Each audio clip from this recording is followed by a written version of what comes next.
Perkenalkan, kami dari kelompok 5 melakukan percobaan massa jenis zat padat, di mana saya Lucy Andi sebagai guru modelnya dan ditemani oleh 3 orang siswa saya. Saya Imardiana sebagai siswa 1, Saya Septiana Sabila sebagai siswa 2, dan saya Esra Yuliana Pasaribu sebagai siswa 3. Selamat menonton. Baiklah, Assalamualaikum warahmatullahi wabarakatuh. Jadi anak-anak, hari ini kita akan menjadi detektif fisika. Nah, hari ini kita akan belajar mengenai massa jenis zat.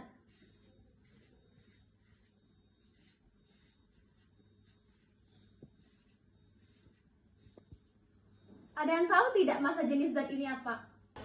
Ayo, coba yang tahu jenis. Ya, Esra. Kalau menurut kami, massa jenis itu adalah perbandingan antara massa suatu benda dengan volumenya. Ada yang mau coba jawab lagi?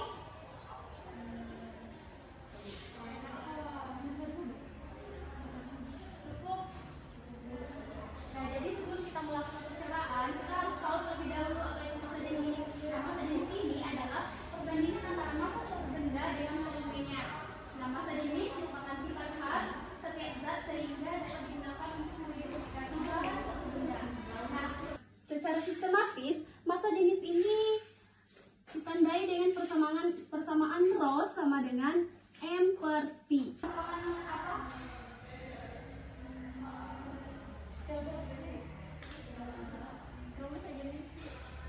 Ya, betul. Rho massa jenis, M massa Bu, dan P adalah volume. Nah, tadi kan sudah ketahui bahwa massa jenis itu apa dan rumus mencari massa jenis apa. Nah, selanjutnya kita akan masuk ke percobaan sederhana. Ada yang tahu apa aja tujuan pembelajaran kita hari ini? Yaitu menjelaskan pengertian massa jenis. Yang kedua itu menyelidiki hubungan antara massa dengan volume dan massa jenis. Ketiga, menghitung massa jenis dengan menggunakan data-data percobaan. Yang keempat itu menyimpulkan mengapa benda yang tampak sama memiliki massa jenis yang berbeda.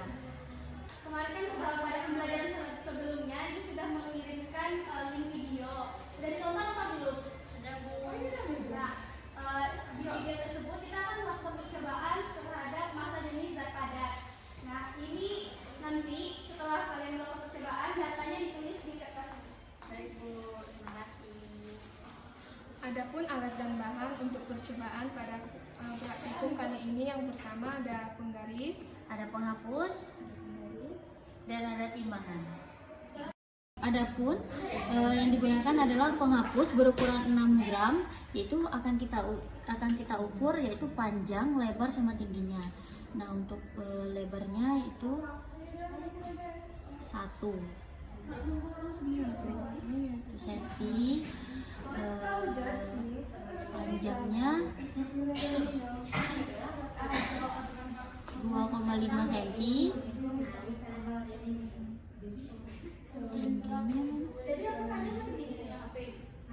tingginya 1,5, 2. mengukur penghapus yang kedua. Untuk panjangnya 1 cm, tingginya 2 cm,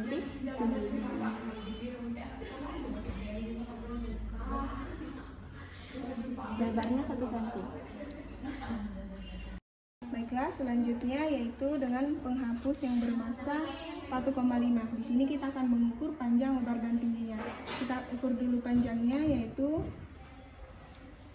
1,3 cm. Nah, jangan lupa dicatat waktu ketika dia Kemudian untuk tingginya yaitu 1 cm, dan untuk lebarnya 0,5 cm. Jadi percobaan sudah dilakukan. Nah, tadi kan ada 4 tujuan. Dari hasil percobaan tadi, ada yang bisa menjawab tujuannya tidak? Tujuan yang pertama itu dapat menjelaskan pengertian massa jenis secara sederhana. Ayo, siapa yang bisa menjelaskan Tujuan yang pertama dari hasil percobaan tadi. Ya, silakan. Dari percobaan tadi terlihat bahwa massa jenis menunjukkan seberapa berat suatu benda untuk setiap satuan volumenya. Benda yang massanya lebih besar dalam volume yang sama akan memiliki massa jenis lebih tinggi. Kemudian tujuan yang kedua, menyelidiki hubungan antara massa dan volume dengan massa jenis zat padat. Saya Bu, yaitu data menunjukkan bahwa massa jenis berubah ketika massa atau volumenya berubah. Jika massa membesar sementara volumenya tetap, massa jenisnya naik. Sebaliknya, kalau volumenya membesar tetapi massanya tetap, massa jenisnya turun.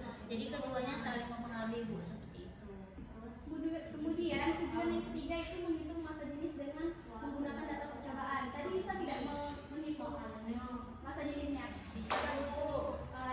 Coba bagaimana hasilnya? Dari perhitungan yang kami lakukan tadi, menunjukkan bahwa massa jenis bisa ditentukan langsung dari yang menunjukkan bahwa cara perhitungan sudah sesuai. Tadi kan menghitungnya dengan rumus. Mestinya tidak rumus untuk menghitung massa jenisnya. Tidak. P-nya didapat dari mana? Dari rumus apa?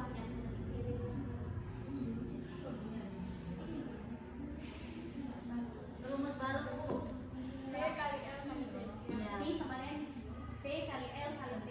Itu didapat dari penghapus tadi. Iya Bu. Kemudian tujuan yang keempat, menyimpulkan mengapa benda yang tampak sama bisa memiliki massa jenis yang berbeda. Nah, tadi kan bendanya sama besar. Nah, kenapa bisa memiliki massa jenis yang berbeda? Padahal bendanya sama. Ada yang tahu tidak?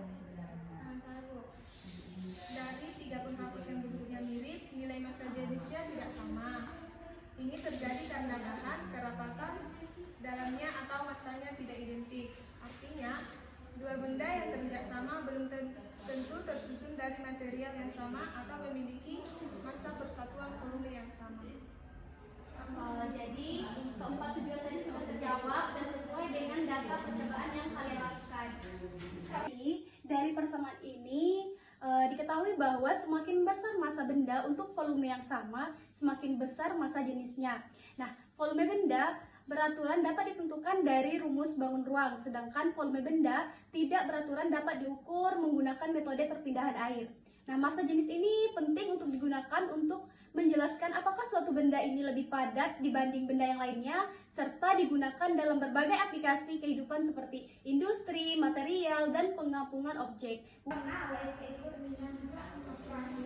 itu saja yang dapat Ibu sampaikan pada materi pembelajaran hari ini. Semoga bermanfaat dan wassalamualaikum warahmatullahi wabarakatuh. Waalaikumsalam warahmatullahi wabarakatuh. Terima kasih sudah menonton. Semoga ilmu yang bermanfaat dan Sampai jumpa.